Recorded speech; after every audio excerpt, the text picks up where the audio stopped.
guys, I don't even know where to start. I feel like it's been a while since I've vlogged. There's been a lot of stuff happening.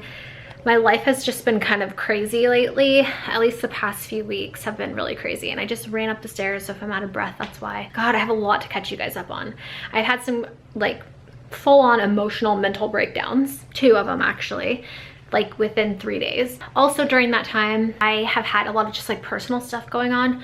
So I'm gonna share it all with you because that's what I do. I tell you guys everything. And some people think I might be an overshare, but I just think like, I don't want to feel alone. I'd rather watch a YouTube video of them telling me like what's really going on in their life as opposed to just like, you know, sugarcoating everything and making it seem like everything's perfect, because it's not. I guess we could start with my first like emotional breakdown, and also a video that I posted that I deleted on my main channel, because if you saw that, it was up for less than 24 hours. It was crazy drama. For those of you guys that saw it, you know what it is, but if you didn't see it, I'm sorry. But I'm gonna tell you about it here. Give a little bit more of like a rundown of kind of what happened, because a lot of people were like, so what happened? Like, give us more context. So I will later on in this video. But first, let me start out with, I found out that I am not a candidate for an epidural. So that immediately like freaked me out, because if you watch any of my pregnancy Q&A videos, you know that like I want drugs. Like I don't feel comfortable doing a natural birth. I think it's amazing for the people that do, but I'm already in pain. Those aren't even my gardeners. Where are those ones? So in our neighborhood, I always joke with Trav and I'm like, we need to like get on the same page with like the gardeners, because like one day my gardeners will come, and the next day the gardeners across the street, and then the next day it's like the gardeners to the left, and then the next day let's all get them on the same day, you know, because if it's very loud. Like, I guess no one else really cares because they don't work from home, but I do, and I film, and I know it can be really annoying for you guys to have that as the background noise, so sorry if it bothers you.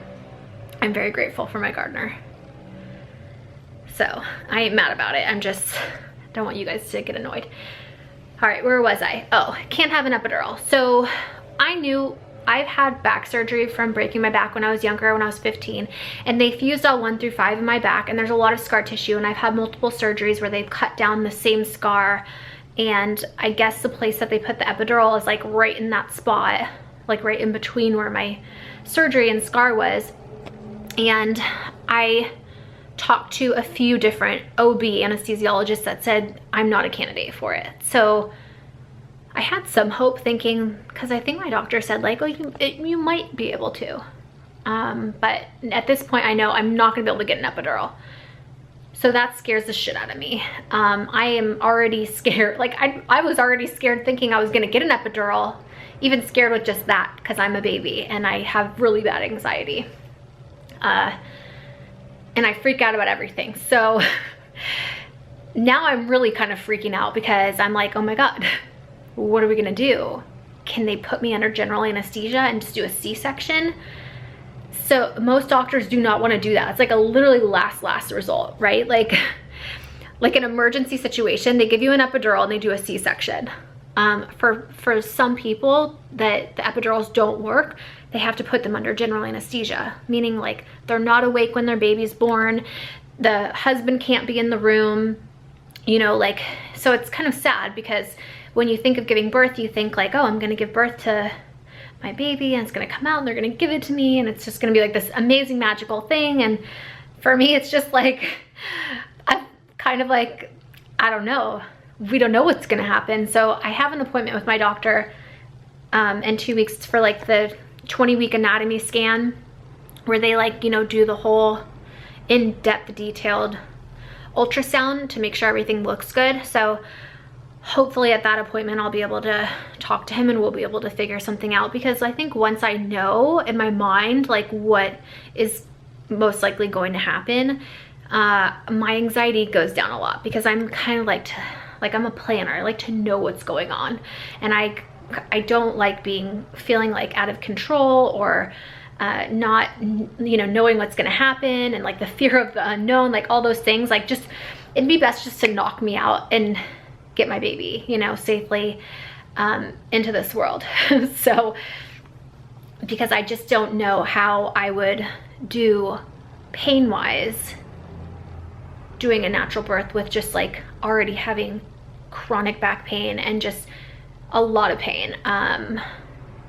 So yeah, that was like one thing, and I started freaking out about that and kind of had a little bit of a breakdown. It wasn't too bad. I just cried a little bit because I was scared and, you know, didn't really know what was gonna happen. And so yeah, that was like my first kind of breakdown. Then the whole video thing, I almost feel like I should make a separate vlog for that because it's kind of a long story. So I know I said I'd do it in this video. I'm sorry, don't hate me. I'll do a whole separate video just because it's gonna be too long to put it in this one about what happened with the video I deleted. So my second emotional breakdown happened last night. And basically I woke up in the middle of the night because I had really bad pains, like in the middle of my stomach on both sides. And it like woke me up. That's how like bad it was. And I couldn't go back to sleep. I was just like wide awake. And like, you know, it just was pain, and I just assumed like, oh, it's just normal. Like, this is just part of pregnancy. So eventually after a few hours, I was able to go back to bed. I slept until like noon. Then I woke up and I was having company over that night. And so I was like, started to get ready to run some errands, and I started feeling really dizzy, like so dizzy to the point where like I had to sit down because I thought I might like pass out or faint. And before that, I had had a really bad nosebleed for about 20 or 30 minutes that like just wouldn't stop. And so I think I lost quite a bit of blood, and also I'm kind of already anemic. Like, I'm taking iron supplements on top of like the iron that's in my prenatal. So I think maybe a little bit had to do with that. And then I just started feeling really nauseous and just like overall just uneasy, just not feeling very well. And I had a lot of other things. Like, I have a rash that I've been getting. I haven't done a pregnancy update, but like a lot has gone on these past like weeks 17 and 18 of my pregnancy. Just like a lot has happened as far as like just like new symptoms and things going on. Like, I've had like a crazy rash like on all like the sides of me right here and going all the way down. You know, send it to a dermatologist. They told me what to do. It basically happens more at night and like when I get out of the shower. So it's more of like a heat rash, but I definitely get it a lot more. I think it might be the PUPS rash. I know pregnancy rashes are really common. So just like a lot of these things. But then I looked up online like what aren't normal pregnancy symptoms or whatever, because I just started getting just really bad anxiety. And I think like with the whole not being able to get an epidural, and just like I always think that there's something medically wrong with me. It's just like a problem. It's like part of my anxiety. And I've seen doctors and psychiatrists and people to try to like help me with it. They gave me Xanax to treat my anxiety, you know, as needed. Don't take it every day. I don't take it now because I'm pregnant, but like that's how I was treating my anxiety. And I started freaking out because I thought, oh my God, I think I might have preeclampsia, which I think you don't even get until like the 3rd trimester. I'm sure you could get it earlier, but it's just not common. And because of the pain I had in the middle and just like my dizziness and my nausea, I just looked it up and it was like all the symptoms for preeclampsia. So I'm like, I just want to go get my blood pressure checked and make sure, because that will help my anxiety go down. And so Travis was like, all right, we'll go to the urgent care. We could have just gone to CVS and done the little thing in there, but we ended up just going to urgent care. And I went in, told the doctor what was going on, and he was just like, you need to see a psychiatrist. I like literally started laughing and crying at the same time.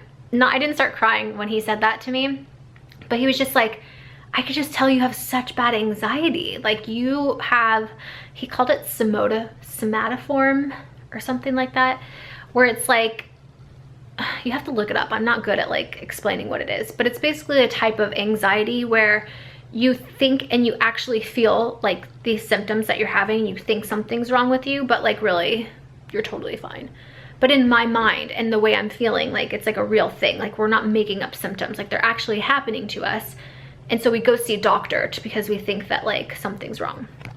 So at the urgent care, because I told him, I'm like, are these regular pregnancy symptoms? That's like all I want to know. Just make my anxiety go away and make sure, let me know that my baby's fine. And he was just like, yeah, they're all normal pregnancy symptoms. And you know, you're totally fine, but you need to see a psychiatrist because it's not fair that you have to struggle and deal with this. Like he was very understanding. He wasn't being mean or condescending or anything like that. He just recognized that I have a problem that needs to be treated and was very sympathetic. And I think that's why I started crying, because I've never had a doctor be like really understanding of anxiety and like certain types of anxiety and know so much about them, to the point where like, you know, he was like saying the symptoms of like exactly how I feel, like, and that it's an awful thing to have to deal with. And he says you shouldn't have to live like that. And you know, you need to find a good doctor to help treat you and put you on a medication so that you don't have to deal with this on a daily basis, because it's the worst pain there is. That's what he said. And I just started bawling because I was like, and I think I was just hormonal and like emotional, because I just had never had somebody understand me so much, I guess you would say, especially a doctor in an urgent care of all places. And so it just felt good to feel like I was, for once in my life, like somebody understood what I was going through. And I'm also hormonal, so I started crying because I was just like, you know, I don't know. If you've gone through that or you have to struggle with that, then you know what I mean. But I don't understand. I guess my gardeners are here today because that is my gardener. But it's so weird. He like goes to my house and then the person across the street's house. Like you were here like 3 hours ago, I thought. I don't know, I'm so confused. But anyway, my point of all of this is that last night I came home and from the urgent care, and I felt a lot better because I knew that like whatever I was feeling was normal. And also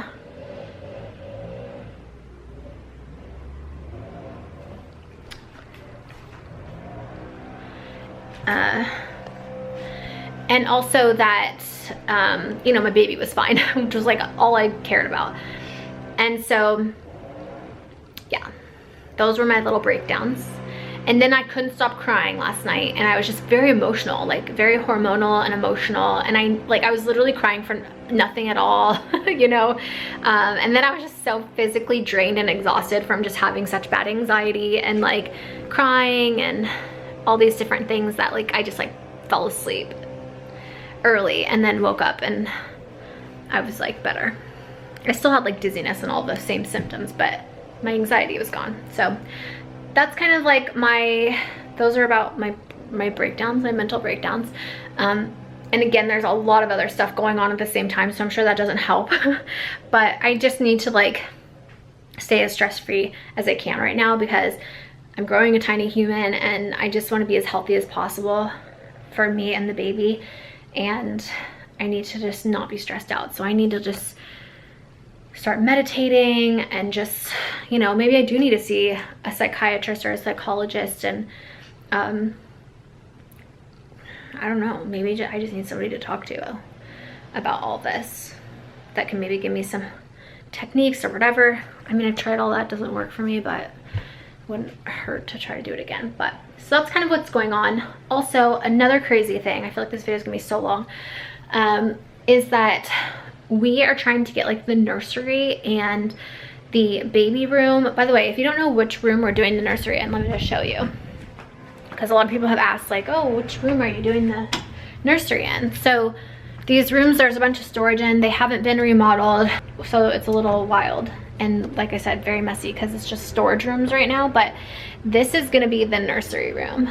So it's just, you know, your average room, and it has a closet. It's going to be all remodeled, you know, new closet doors, new paint, new carpet, new windows and curtains and all that stuff. So we'll deal with that at a later date. But it does all need to get done in a few months, and a lot of the people that work here don't take small projects on. So we've been having a really hard time finding people to come do this because Travis can't do all of it in the amount of time that we need it done, because he's just one person, and he's also working on a different part of the house. So I've been trying to call like painters and people to refinish. Like these cabinets out here need to be refinished and painted. We want them like all glossy white on the outside and the inside. We want new like cabinet doors, and we want the hinges that are on the inside, not the outside. And then we also need these railings painted. So I'm a little baby bump. So it's just a lot of stuff that needs to get done, and I've been calling places, and because we're used to like living in LA, we're used to there just being like a lot of people that are available to like do those jobs. And out here, like in the Sacramento area or surrounding areas, there's just people are not available, and if they are, they're like booked 2 months out. And so we're just like, I'm kind of stressed out about that because I really want to be able to do my nursery and start ordering furniture, and I can't until all this is done. You know, like the paint and the carpet, because I'm not going to put a bunch of furniture and baby stuff like in when I'm going to have to redo the carpet and the paint and move all that stuff out. So I'm almost halfway through my pregnancy.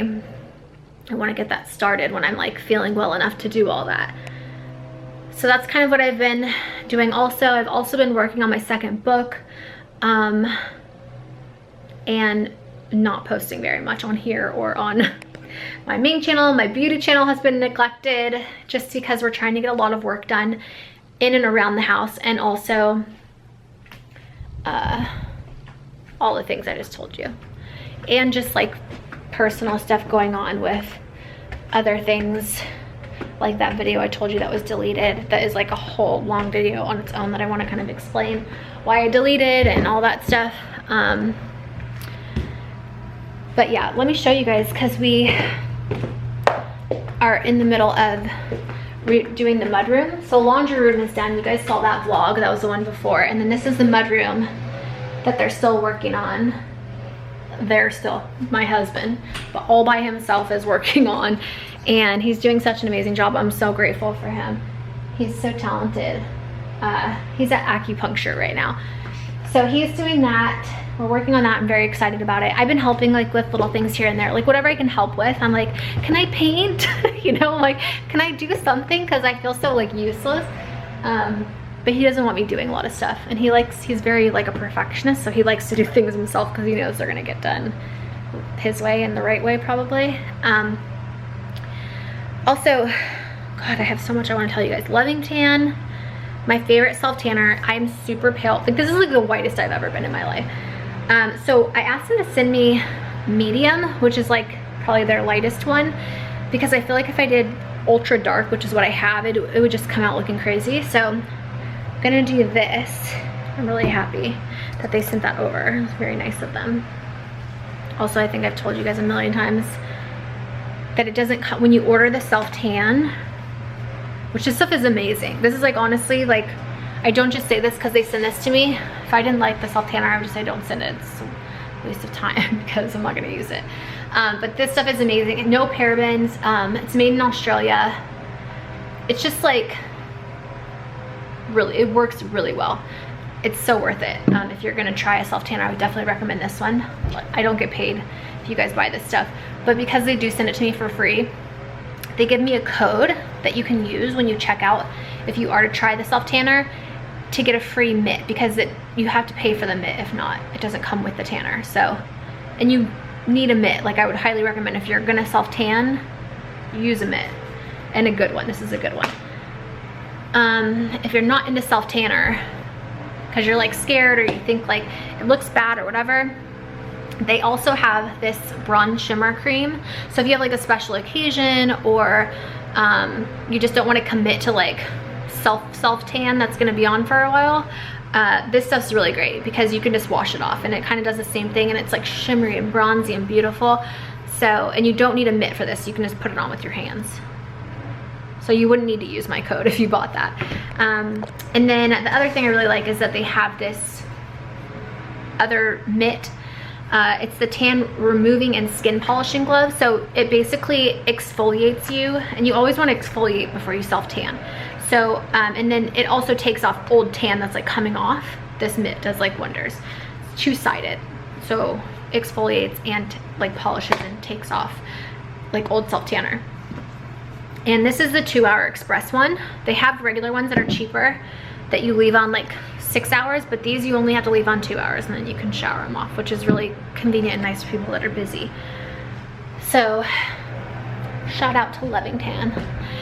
I have a bunch of P.O. box mail that I have to open. I'm gonna open that on camera. Swear to God, anywhere in the house I go, the gardeners are like right following me. So just a lot going on, and I just kind of wanted to catch you guys up on all that and let you know what's going on and why I haven't been posting very much. I promise you I'm gonna try to do better, but hopefully you guys enjoyed this like 22-minute vlog. I'm just gonna end it, and then I'm gonna make another video about the video I deleted so that I can put that up after this one. So I'll just do that in the same day, but obviously it'll go up tomorrow. All right, I love you guys. Thank you for being here, supporting us, and just continuing to watch our vlogs. I'm sending you all my love and all my positive energy, and I hope to see you in the next video.